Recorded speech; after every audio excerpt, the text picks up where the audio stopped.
Bună ziua, sunt Ricari din Arad, Románia. Sziasztok, Ricari vlog.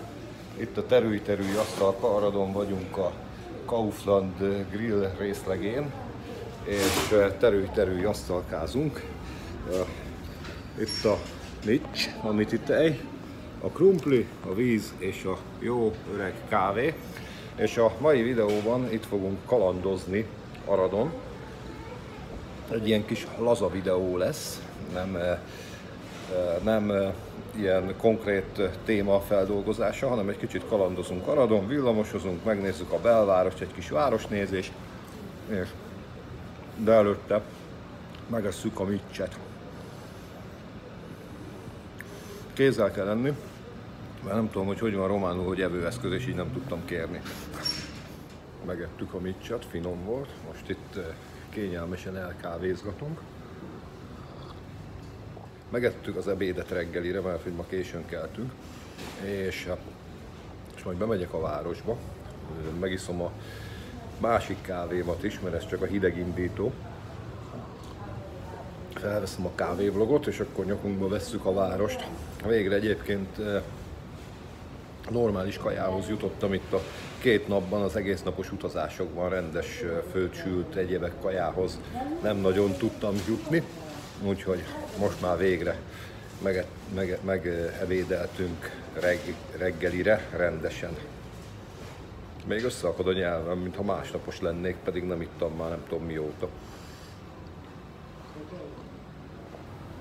Megettük a kaját, megvettük a villamosjegyet online, mert napi jegyet nem lehet automatából venni.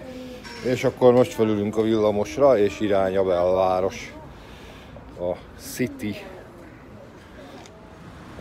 Általában a román panellakótelepek olyan jellegtelenek szoktak lenni, de nézzétek meg, hogy eznél a kis 4 emeletesnél ilyen jó pofa erkélyek vannak.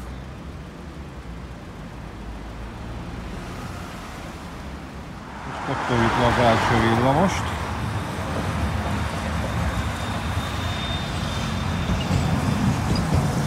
Aradi gyártású Imperial kocsi, ilyen kis rövid, 2 részes, 3 ajtós, egyirányú, mint jellemzően Romániában a villamosok. Egy kisebb ortodox templom. Nem tűnik olyan különlegesnek, de nekem tetszik a formájuk. Ott az öreg Dacia. Nekem úgy tetszenek az ortodox templomok. És ami érdekes, hogy ugye elején, vagyis előtte a román zászlókon 2 szent van. Néztem, hogy mondom, mi ez a moldáv zászló, hogy címer van a közepén, de nem szent van, és nem címer van, hanem szent van a román zászlón. Santul Mihály, Szent Mihály, és a másikon meg, jaj, előbb már megnéztem, de most elfelejtettem. Azt hiszem Gabriel. Egyébként 1000-es nyomtávúak a villamosok. Itt van egy ilyen átkötés benne, egy ilyen visszafogóhely. És ott este, amikor jöttem, láttam egy rejtélyes kiágazást, és megnézzük, hogy az hova vezet. Egyébként gyökös váltó. Elég durvák itt a pályaállapotok. Az a másik, az is gyökös. Mivel nem csak szakemberek nézik, elmondom, hogy mi az a gyökös váltó. Hát ugye van a váltónak az a mozgó síndarabja, a csúcssín, ami ugye eltereli a jármű kerekét a megfelelő irányba, és ez ugye mozog, és gyakorlatilag a gyökös váltó az a régi megoldás, hogy egyszerűen ez a csúcssín, ami egy ilyen leköszörült síndarab, és ugye oda tud simulni a tősínhez, ugye a másik sínszálhoz. Ez egy ponton le van rögzítve, és akörül a pont körül elfordul.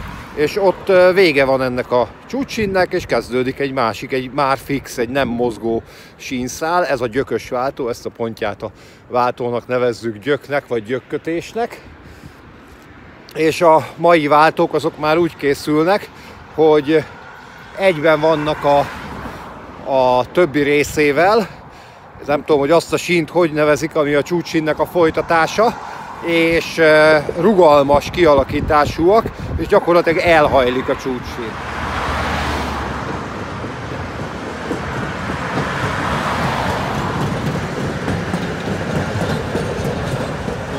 spottolunk itt még villamost. Jól lelassít, mert azért ezen a igen megkopott gyökösváltón csak szép lassan tud átmenni. És rosszul láttam, van-e fölött a vágány fölött felső vezeték. Úgyhogy most megnézzük, hogy hova vezet. Ugye a villamos itt átmegy egy hídon. Ha jól emlékszem, akkor ez a híd a vasút fölött vezet át. És mi meg most itt elsétálunk, bemegyünk a híd alá. Egy kis aradi felfedezést, nem a városnézéssel kezdjük, hanem elveszett vágányokat követünk.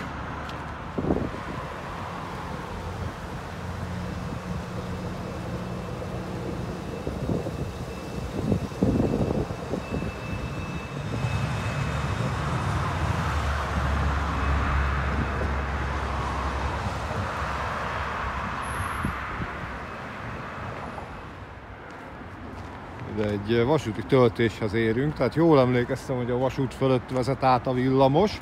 Nevezetesen egyébként ez az Arad-Temesvár vasútvonal, és ugye itt egy ilyen ívelt formán megy a villamos, és ez a vágány meg itt a semmiben halad. És egyébként a végén egy depó van, egy nem működő kocsiszín, legalábbis nagyon úgy néz ki, mint ami nem működik, bár a fene se tudja. Most nem akarok itt találgatni, hogy rozsdás a sín, nem rozsdás a sín, járják-e, nem járják, de olyan, mintha járnák is, de akkor is ritkán. A térkép úgy jelöli, hogy depó tramvaj, vagyis hogy villamos kocsi szín depó. Viszont ha ez működő depó lenne, akkor valószínű, hogy azért lennének bent villamosok, és nem látok bent egyet se, csak egy roncs teherkocsit.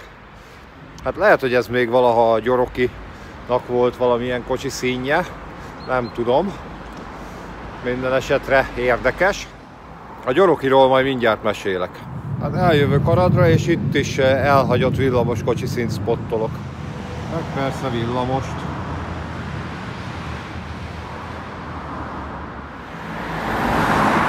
Miskolc-Modrán, nem tudom kicsoda, majd megírjátok.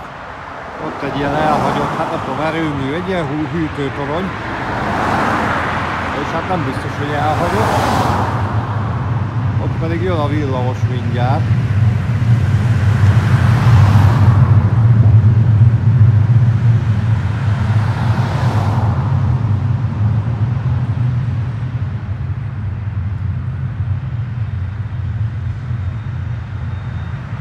Lassan jön.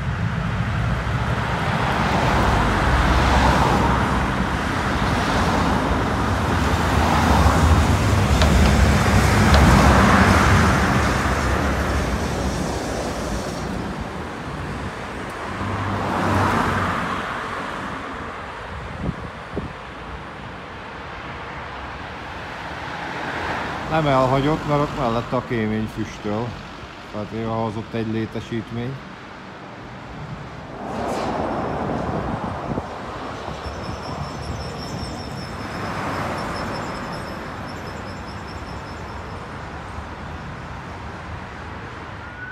Egyébként azért vettem villamosjegyet, hogy gyalog jöjjek. Na mindegy, most elindultunk gyalog emiatt a elveszett vágányszerűség miatt. És nem jön az autó, átmegyünk. És eléggé el nem ítélhető módon nem a felüljáron jöttem át, hanem így keresztül Kasul. De hát a cél szentesíti az eszközt, és a cél ugye a videózás is. És akkor most úgy döntöttem, hogy nekiállok céltalanul villamosozgatni, meg valahol a városban megiszom egy jó kávét. Egyébként itt a 7-es villamos. Ez volt az első útunk itt az aradi villamossal tegnap este. És egyébként az a vonal, ami ott a felüljárón átmegy, és amerről most mi is jövünk, az Gyorokra ment régen, meg még onnan tovább, és régen ez Hév volt. Úgyhogy ez egy ilyen vidéki villamos, ha úgy vesszük, és elhagyja a várost, és Gyorokra, egy másik településre közlekedik. Forgalomtechnika alla Romania. Ott van a tábla mögött a jelzőlámpa, de egyébként nem világít.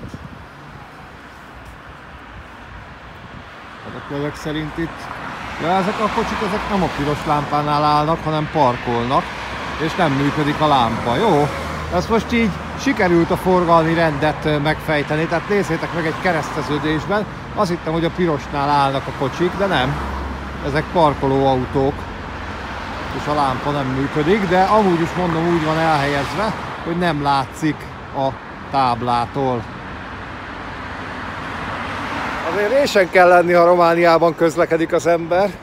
Az előbb is láttam, hogy ugye lámpa van, mentek a kocsik, megálltam a zebránál, és amikor megálltak az autók, néztem, hogy hol a gyalogos lámpa. Ott is így volt elhelyezve, ott egy oszlop takarta ki a lámpát, és akkor így nem lehetett látni, hogy zöld-e vagy piros, de zöld volt. Itt van ilyen jegyautomata, de napi jegyet nem lehet benne venni, képzeljétek el. Bérletek is vannak, mindenféle jegyek, gyorokra, ugye a interkontinentális jegy, vagy hogy hívják, ez a vidéki jegy, meg a helyi jegy, meg minden, de napi jegy nincs, úgyhogy azt applikációban vettem meg, és akkor most már tényleg elmegyünk villamosozni, nem jön az autó, átvegyünk itt az úton. Így. Itt van ilyen elágazás, ugye a hídra is megy föl villamos, meg a híd alól is jön ki villamos. Ezeket láttuk az előbb. Erre most fölülünk. Érdekes ez a napi jegy. Ugye azt így, hogy egy napig érvényes, de ahogy lecsippantottam a villamoson, elkezdett 60 percig visszafelé számolni. Látszik, 60 perc után újra kell csipogtatni, vagy akkor teljesen lejár. Azt majd meg fogjuk látni. És az van a villamosra kiírva, hogy a depóba megy. Akkor megtudjuk most, hogy hol van a villamos depó Aradon. Ugye az, amelyiknél az előbb voltunk, az már nem az, mert ott nincsenek villamosok. Leszállunk, mert itt a végállomás. Ugye az elhagyott depó után most a létező depóhoz megérkeztünk. Piaca Uta, az a aradi foci csapat, ha minden igaz, legalábbis elkezdtem itt rá googlizni, és úgy tűnik, hogy az. Közben itt választás lesz. Itt a RMDS plakátjáról derül ki, hogy december 1-én. És akkor ezek szerint ő neki kampányolt, vagy hát nekik a, hogy hívják, Lázár János, amikor ugye kijött Romániába itt múlt héten. És akkor itt vannak a különböző jelöltek, meg ilyesmi szenátor és valamilyen képviselőket választanak. Itt van ilyen érdekes valami, ez nem tudom, hogy ez milyen párt lehet, de le van nagyon ragaszgatva ilyen focis matricákkal. Ez ilyen nagyon ilyen Észak-Korea, vagy ilyen Szovjetunió címeres dolog. Nem tudom, ez... Nem tudom még Google fordítóval se lefordítani, mert le van ragasztva. És azt sem tudom, hogy melyik a... Nem emlékszem, hogy melyik a szélsőséges párt. Ugye Bukarestben láttuk őket tüntetni, de már nem emlékszem, hogy melyik. Lehet, hogy az a sárga. És van szerb képviselő is. Látszik, van szerb párt itt ezen a részen. Még ott Temesvár környékén érteném is, de akkor ezek szerint errefelé is van Arad környékén szerb kisebbség. Hivatalos vonalhálózati térképet nem találtam, egy angol nyelvű oldalról tudtam letölteni egy Arad villamos vonalhálózati térképet. De most ne ezt nézzük, hanem itt az adventi villamos. Ezzel lehet utazni, vagy ez csak megy körbe-körbe? Ha lehet rajta utazni, akkor felszállunk rá. De nem állt meg a megállóban, úgyhogy ezek szerint most ezzel nem lehet menni.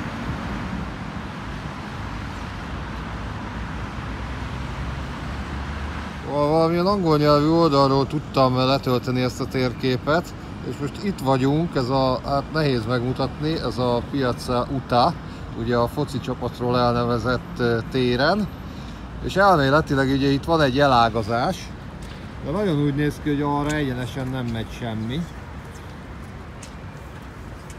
Egyébként itt van egy szép templom is.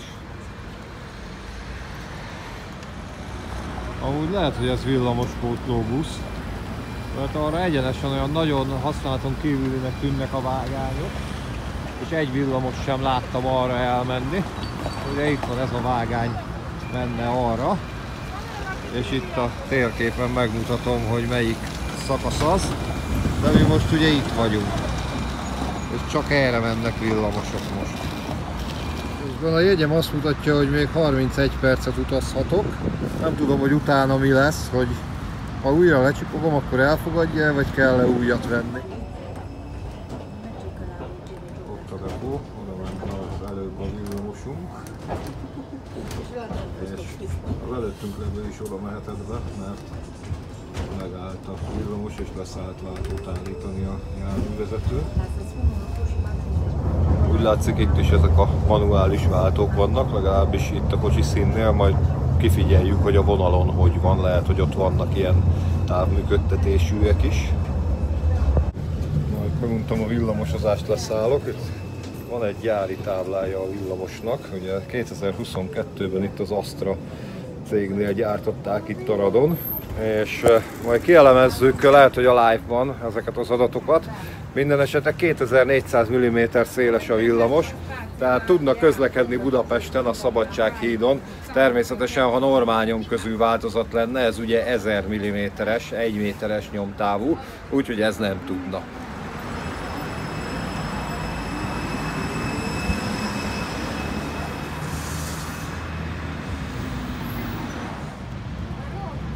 Egy ilyen hangulatos sugárúton, ilyen zöldben közlekednek itt a villamosok, többek között a zöld villamos is, ez nem egyenlő azokkal a zöld villamosokkal, amik Budapesten vannak, mert ugye Budapesten a WC-t nevezik zöld villamosnak, azokat a régi WC-ket, vagy ellenfényben leszpottolom a német eredetű villamost is.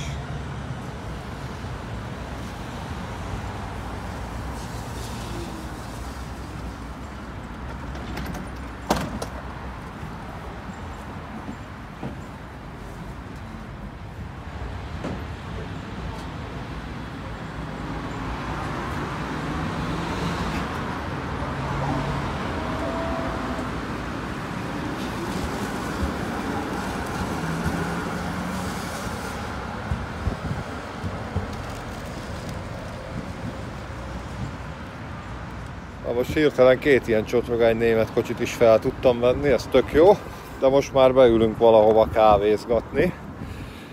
Meg egy kicsit várost nézünk, mert ez a villamosos kör, ez ilyen külváros néző volt, ebből nem is nagyon vettem föl, mert sokan voltak a villamoson, és így nem spottingoltam, vagy hogy mondják, ezt nem videóztam.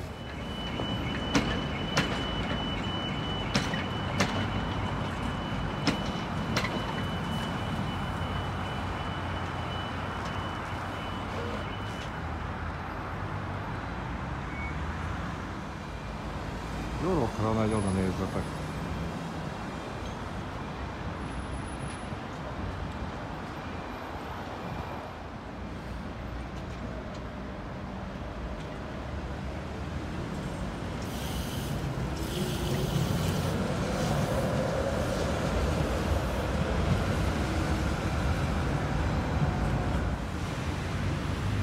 Aradi Szent Háromság szobor, hát itt az ellenfényben nem hiszem, hogy túl sok látszik belőle. Megpróbálok kicsit rá zoomolni. Mögötte pedig a színház. Johann Slavik. Itt a céltalan sétában ilyen nagyon eklektikus helyeken megyünk, ott egy ilyen, ott a sportpálya mögött egy ilyen szocmodern átépítés alatt álló valamilyen épület. Tehát vannak itt régebbi korok szépen felújított épületei, tömbház, és ez a befuttatott épület, az nekem nagyon tetszik.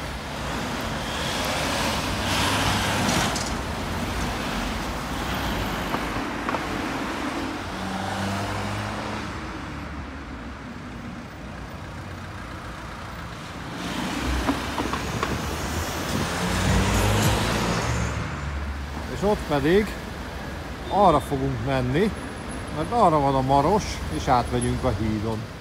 De itt nem csak ez a vadszőlővel vagy mivel befuttatott ház van, hanem más ilyen jópofa formás modern épületek.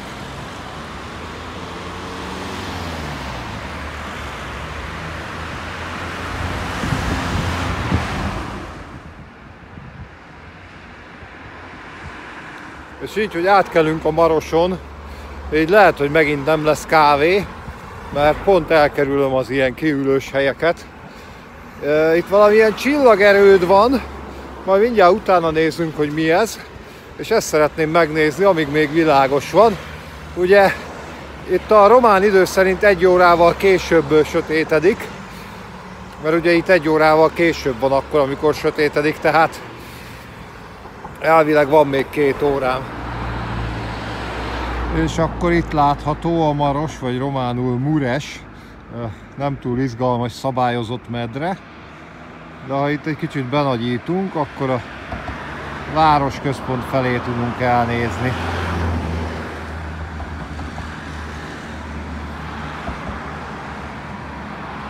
A túloldal izgalmasabb, ott vannak ilyen zúgók, vagy nem tudom micsodák.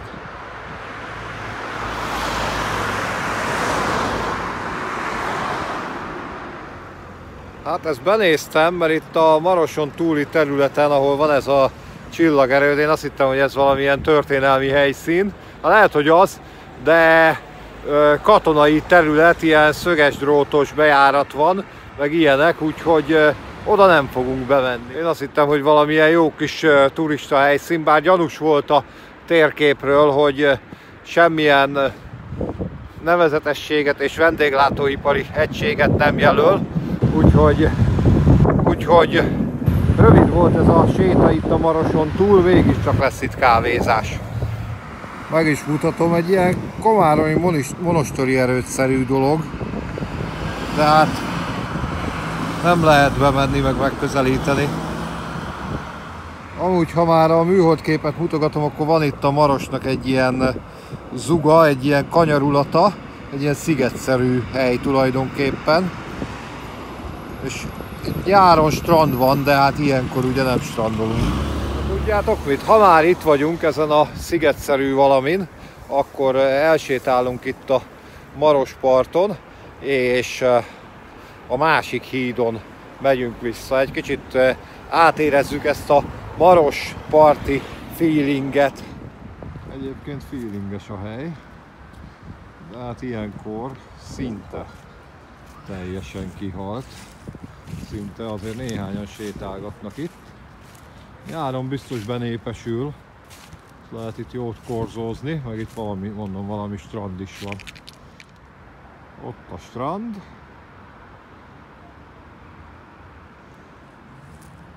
Erre pedig ilyen jópofa bungallók vannak, ilyen nagyon picike telkek, ilyen bungalókkal, nyaralókkal.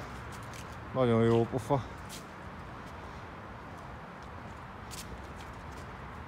Hát gondolom ez ilyen kis üdülőövezete lehet Aradnak. Tök hangulatos. Bár én szerintem agyfaszt kapnék ilyen nagyon pici telkeken, hogy a számban van a szomszéd, de hát a városban ez is elmegy. Van ilyen jó pofa japánkertszerű része a parknak.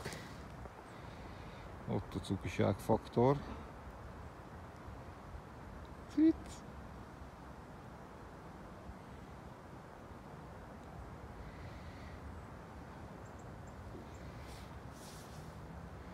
Hangulatos. Mondjuk szívesen meginnám itt azt a kávét, de hát erre most lehetőség nem adódik. Egyébként az előbb ott állt az egyik bungaló előtt egy néni, az nagyon nézett, hogy mit keresek én itt ilyenkor, mert hogy itt nem szoktak ilyenkor turisták járni. Egy sétáló családdal találkoztam eddig. A felirat szerint ez nyitva van, de csak gondolom buli időszakban, hétvégén este, vagy ilyesmi. Pedig egymást érik itt a különböző vendéglátóipari egységek. De hát így télen, vagy hát késő ősszel, hétköznap, napközben mind zárva van. És akkor van itt egy ilyen Jó pofa gyaloghíd, ezen fogunk most átkelni. Majdnem eltévedtem, mert elindultam ott a strand túloldalán, és akkor az egészet meg kellett volna kerülni. Úgy tudtam volna fölmenni a hídra. De szerencsére észrevettem, hogy itt kell átjönni a bódék között. És akkor ha már a híd, majd a hídról is lenézünk, de innen is megnézzük a Marosnak a túlpartját. Kicsit ellenfényben vagyunk, de ott van tulajdonképpen a város.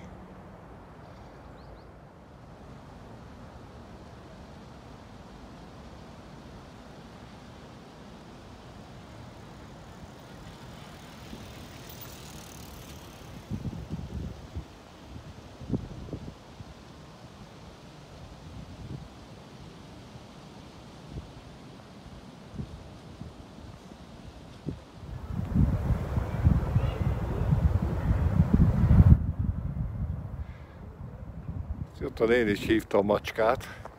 Talán kicsit hallottátok, hogy elég furán mondta, hogy cic, nem úgy, ahogy mi szoktuk, hanem ilyen, mint a szirénázás, ilyen cic.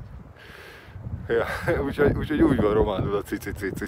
A macskát úgy kell hívni. Nem tudom, hallatszott-e? És akkor egy kis hangulatkép itt az aradi Marospartról. Őszi színekben pompázik. Itt is vannak szerelemlakatok, de nem olyan sok. Úgy látszik, itt csak most kezd divatba jönni a dolog.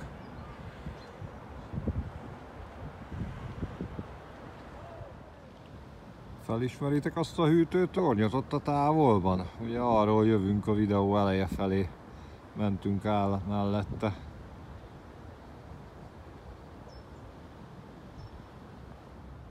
És itt a parton van egy ilyen kis kellemes park, ezen most lehet, hogy végig sétálunk. A hídról, ahogy itt lejöttem, láttam egy ilyen padokkal és asztalokkal kirakott részt, már megörültem, hogy lehet, hogy itt kávézni fogok, de nem, mert ezek ilyen sakkasztalok és sakkjátszmák zajlanak ott, mert láttam, hogy ülnek ott emberek, gondoltam, hogy hát ha valami kiülős hely, de sajnos nem. Viszont találtam itt egy nagyon érdekes és magyar vonatkozású emlékművet. Ezt a keresztet, most a nevét azt hirtelen nem tudom, azt elfelejtettem, de a története az az.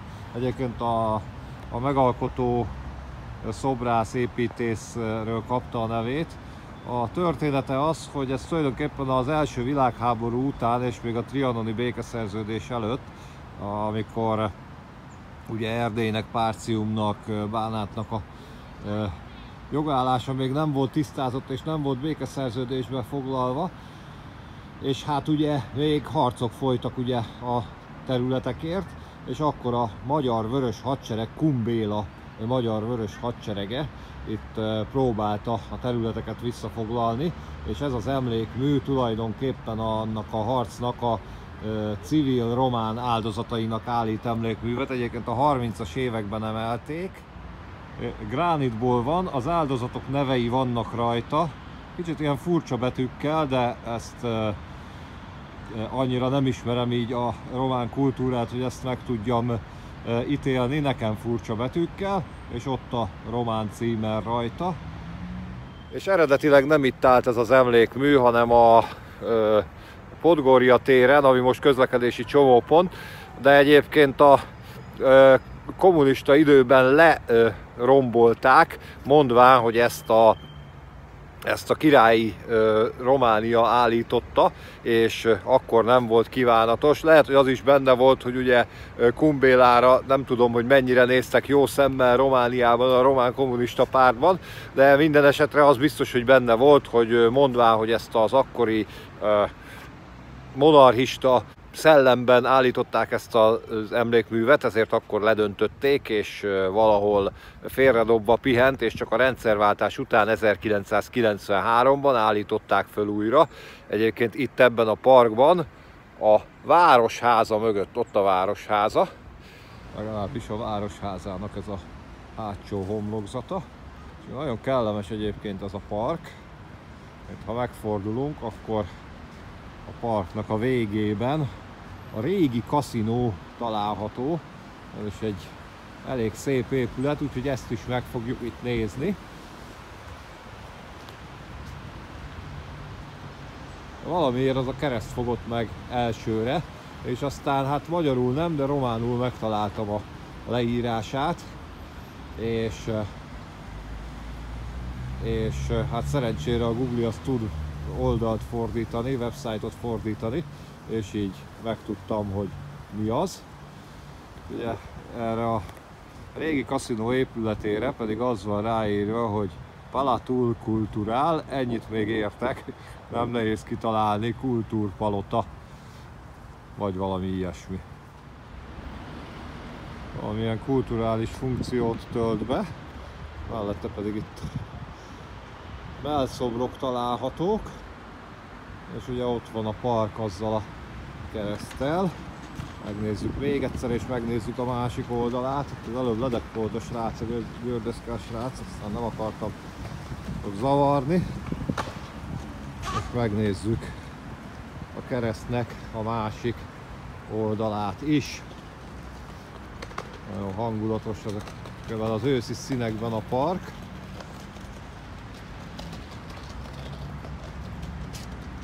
És akkor itt így körbejárjuk kicsit. Így.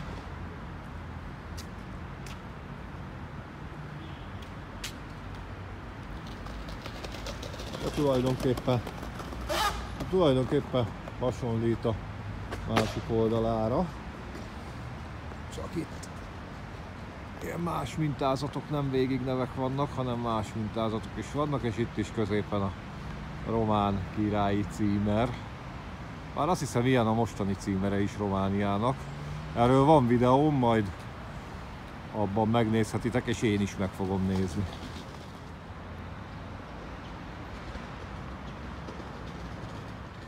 Valahogy jól esik most csak így sétálgatni, és céltalanul menni a városban, nem pedig rohanni célzottan különböző videók felvételére, de hát ezt is közvetítem nektek, erről is készül videó. Tulajdonképpen tegnap előtt Belgrádban is csak egy hasonlót tudtam csinálni, bár ott aztán még kevesebbet láttunk, mert még kevesebb időnk volt, és ráadásul sötét is volt. Tulajdonképpen egy kis séta villamos spottolással volt, nem is tudom, hogy az a videó kikerül-e, vagy mert tartalmilag nem képviseli azt a színvonalat, amit tőlem megszoktatok. Hát majd meglátom, lehet, hogy kiteszem tagoknak, és akkor ha a tagoknak tetszik, akkor mindenkinek később. Ez a videó viszont más, mert itt egy kicsit nyugisabb, ráérősebb a helyzet, és ha valami érdekeset látok, akkor annak utána tudok nézni, és így informatívabb módon tudom a látottakat bemutatni, mint ott Belgrádban, ahol mindenre csak gyorsan rácsodálkoztam, aztán mentem a szállásra aludni, mert tulajdonképpen csak egy estét töltöttem ott. Az a fa miért van kikötve? Minden esetre megláttam itt egy szobrot, egy ilyen nő alakot ábrázol. Most ezt nem googlizom ki, hogy ez milyen szobor. Szóval így a lábai előtt, nem mondom, hogy a lábai között, mert akkor félreértitek, egy ilyen dézsa-szerű valami van a nő alaknak. Hát, hogy mit csinál benne, azt nem tudom. Minden esetre ott valami zsebkendő vagy kendő-szerű van a kezében. Hát írjátok meg, hogy mit csinál a néni. De az obszén megjegyzéseket azt nem kérem. És már azon is gondolkozom, hogy hol fogom a kis dolgomat elvégezni, de szerencsére az élet a segítségemre sietett, úgy látszik, mint Bukarestben is. Itt is a parkban van ilyen toj-toj WC. Ez egyébként egy jó ötlet, nem kell itt súlyos 10 meg 100 milliókért WC-t építeni, hanem ledobnak a park szélére egy toj-toj WC-t, bár mondjuk üzemeltetni ezt is kell, de valószínű, hogy egyszerűbb megoldás, mint komoly budit építeni és fenntartani. Úgyhogy ennek most megörültem, mert mivel lehet, hogy még soká jutok kávéhoz, gondoltam a kávézóban végzem el ezt a dolgot, de hát Az élet a segítségemre sietett, és akkor itt is van egy szobor. Megnézzük.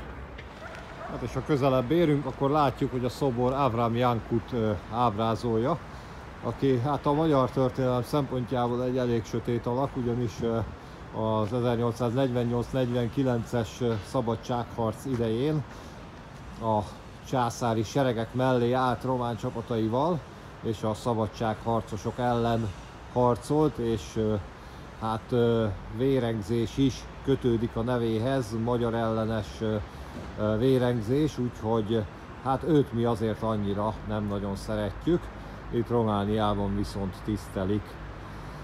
Nyilván a történelem az mindig nézőpont kérdése, így ebben az esetben is. Leültem erre a kellemes helyre kávézni, itt ki lehetett ülni. Egy ilyen kis kellemes téren vagyunk, egy templom mögött, és azért nem mutattam a kávézást, mert ugye felvettem a kávévlogot, nézzétek meg milyen jó a hely. Úgyhogy már csak egy kis ásványvízkortyolást tudok bemutatni ebből a kávévlogból, és kicsit meg vagyok zavarodva egyébként az árakkal, mert hogy az előbb keveseltem a 15 lej, de végül is egy kávéért meg egy ásványvízért, ha kiszámolom, az 1200 forint, tehát az nem kevés, az pont normális, jó ár. De egy kicsit meg vagyok zavarodva, ugye a lej az 80 forint, a szerb dinár az 3,50, és akkor így nagyon nehezen tudom ezeket a váltásokat követni. Egyébként itt Romániában nem szokott ezzel problémám lenni, tehát gyorsan megszokom a lejben való számolást. A szerb dinárt azt nem tudtam az alatt a bő egy nap alatt megszokni, és akkor most a forintból a szerb dinárra átállni, a szerb dinárra a lejre, ezt így agyban nem nagyon tudom követni. Úgyhogy nagyon oda kell figyelni, és akkor így folyamatosan át kell számolgatni, hogy most mi mennyi. De hát ez van. Tehát így nem érzem a nagyságrendeket ezekkel a más valutákkal. Oda nézzetek, ott meg ilyen burokban lehet kávézni, de azt még csak most nyit ki, amikor jöttem, még nem volt nyitva. Most pakol a néni, most nyitotta ki az ajtókat. Na és akkor a templomot megnézzük szemből is. Evangélikus luteránus templom. Ez nem csak magyarul van kiírva, hanem még németül is. És így néz ki a homlokzat. Nézzétek meg, milyen gyönyörű! 1906-ban épült, és műemlék. Itt 3 nyelven fönt van, ahogy az előbb említettem.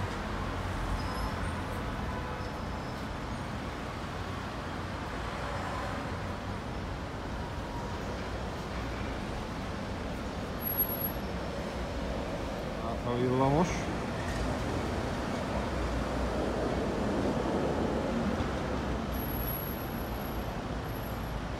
És mint a korábbi villamosos snittekből láthattátok, elég eklektikus itt a villamos kocsi állomány. Ugye, hát annak idején Romániában a legjellemzőbb villamos típus az a Timis volt, de hát ezeknek a műszaki állapota a rendszerváltás után olyan volt, hogy le kellett őket cserélni, és akkoriban erre nem nagyon volt pénz, úgyhogy nagyon sok helyen közlekedtek és közlekednek használt német villamosok. Itt is ez volt a megoldása 90-es években a Timis villamosok cseréjére, meg hát közlekednek tátrák is, de azóta ugye az elmúlt években viszonylag nagy mennyiségben szereztek be itt helyben Aradon gyártott Astra Imperio villamosokat is, ezek már korszerű alacsonypadlós kocsik, de most ilyen nagyon eklektikus az állomány, tehát vannak régi német, régi tátra villamosok, van valami szögletes, az nem tudom, hogy milyen, az nekem román villamosnak tűnik, de lehet, hogy tévedek. És vannak az új román villamosok, ugye az Impériók. Miután hosszú órákba tellett, mire végre megkávéztam, azóta most közben meg is éheztem, úgyhogy valami kajalelőhelyet is nézni kell. Minden esetre most kezd rám sötétedni, és itt ez a sugárút, ez most így naplementében, mármint a naplemente nem látszik, de így a lemenő napfényében így egész jól néz ki, így a len nem sokára kék óra lesz, és Karácsonyi díszek is vannak fönn már, nem tudom, hogy ki lesz-e világítva. Minden esetre itt most egy kicsit feelingelünk és spottolunk villamost. Templomot innen is meg tudjuk nézni, kicsit távolabbról. A trafóház jó pofa módon van kifestve. Akkor itt ezen a sugárúton fogunk egy kicsit feelingelni és villamost spottolni. Hát felcsípjük újra az adventi villamost is. Azért vannak pályaállapotok.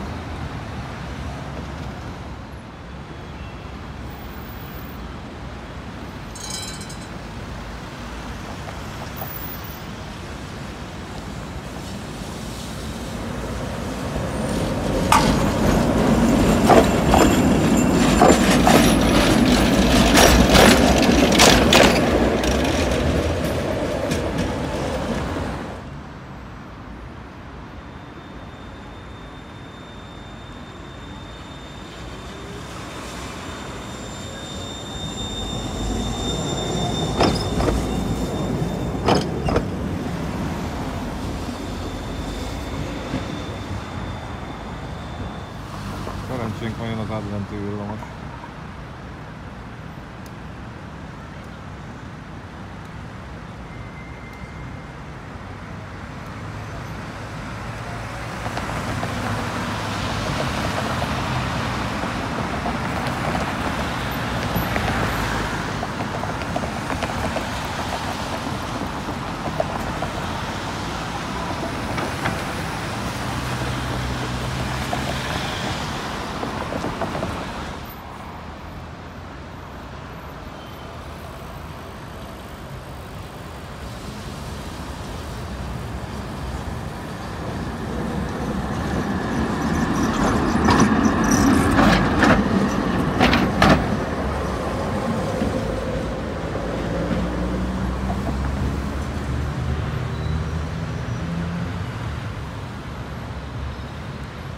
Na hát sikerült elcsípni az adventi villamos, de úgy látom, itt is úgy van, mint Zágrábban, hogy megy körbe-körbe a városon az adventi villamos, meg lehet csodálni, de ezen nem utazott senki, csak a Mikulás, aki egyúttal a járművezető is volt, úgyhogy úgy látszik, nem lehet rá fölülni. De a látványosságnak jó pofa, és akkor jön egy Impérió, egy zöld.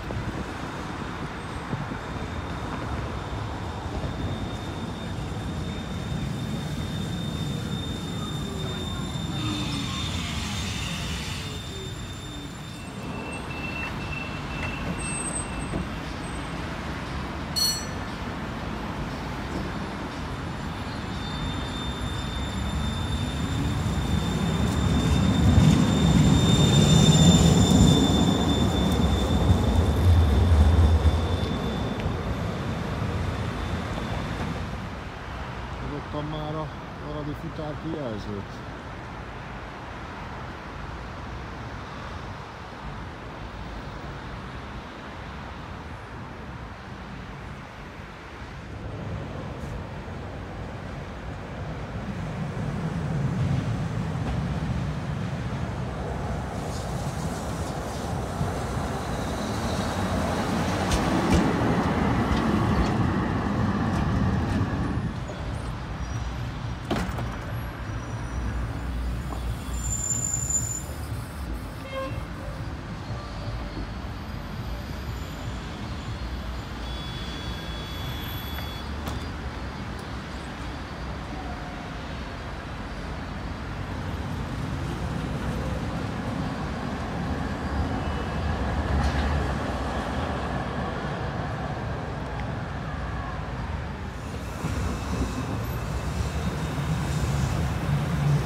Egyébként tök jó ez a széles sugárút, ahol itt a villamos is közlekedik, több fasorral, de azért itt is megbúvik itt a sugárútnak a közepén egy sorparkoló. De hát végül is jut is, marad is, bár én jobban örülnék egy szélesebb sétánynak, de hát ez az én magánvéleményem.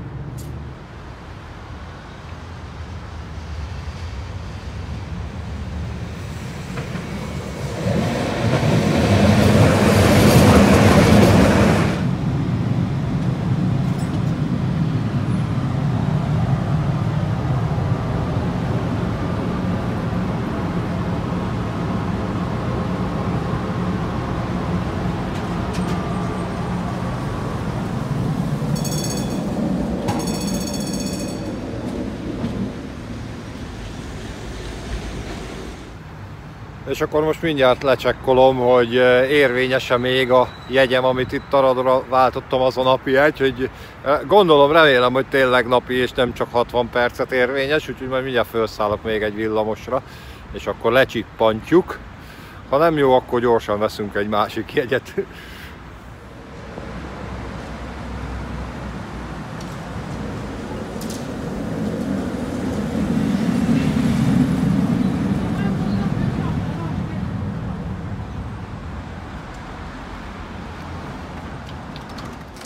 Úgy néz ki, hogy érvényes maradt a jegy. Lecsippantjuk. És elkezdett megint visszaszámolni 60 perctől. Most egy ilyen német eredetű villamossal utazunk. Úgyhogy ez a jegy valóban napi jegy, csak ezek szerint 60 percenként újra érvényesíteni kell. Érdekes egy megoldás, ilyet se láttam még.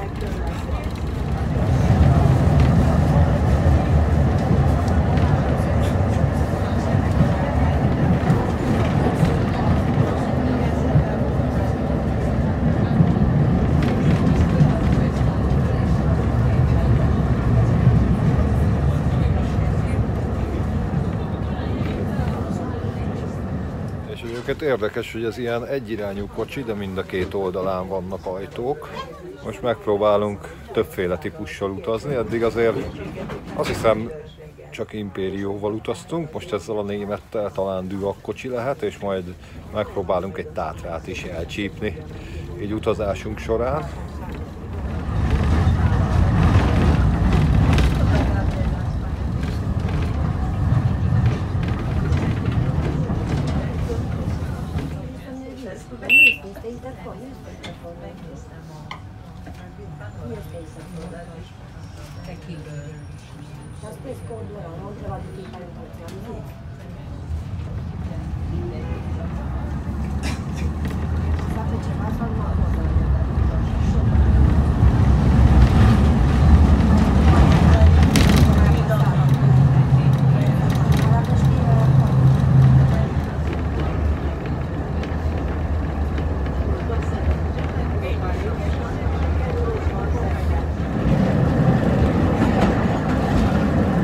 Látszik, leszállás jelzőként nem működik, csak amikor megáll a villamos, akkor lehet vele kinyitni az ajtót, mindjárt lepróbáljuk.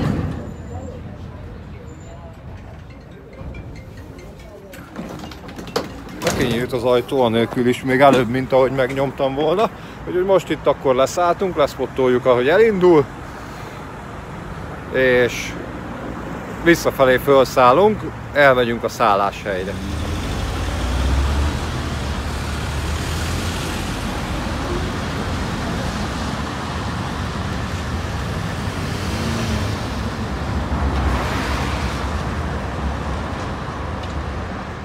Az aradi városnézés komoly tanulságokkal ér véget. Végül nem mentem el még egyszer folytatni a városnézést, úgyhogy azt majd egy legközelebbi alkalommal fogom megtenni. Viszont egy másik kirándulást akartam tenni, de az se fog megtörténni, mert hogy azért Romániában a városi közlekedésre kicsit rá kell számolni időben, és nem annyit, mint otthon, hanem sokkal többet. És érdemes a legrövidebb utat választani, nem feltétlenül a legkényelmesebbet. Velem ugyanis az történt, hogy a szálláshelyemről a vasútállomásra többféle módon el lehet jutni, van közvetlen járat, de az idefelé egyenesen megy, visszafelé meg egy ilyen körjáratként. Ugye gondoltam, átszállás nélkül közlekedek. Van közvetlen járat, ilyen 2 óránként az ugye pont nem jött, és van járat átszállással, ami ugye a másik irányba körjárat, viszont az nem a vasútállomásra megy. Na, én a legkényelmesebbet választottam, a körjáratot, le is késtem a vonatomat. Úgyhogy akkor én az aradi és a gyoroki videóból most kiköszönök, ezt a snittet 2 videóban is látni fogjátok. Én nagyon köszönöm a megtekintést, remélem, hogy tetszettek a videók. Röhögjetek egy jót Rikári bénázásán, lájkoljátok a videót, támogassátok a csatornát a leírásban lévő linkeken, és jövök a következő izgalmas videóval. Rikári volt a Maradról, sziasztok! Tschüss!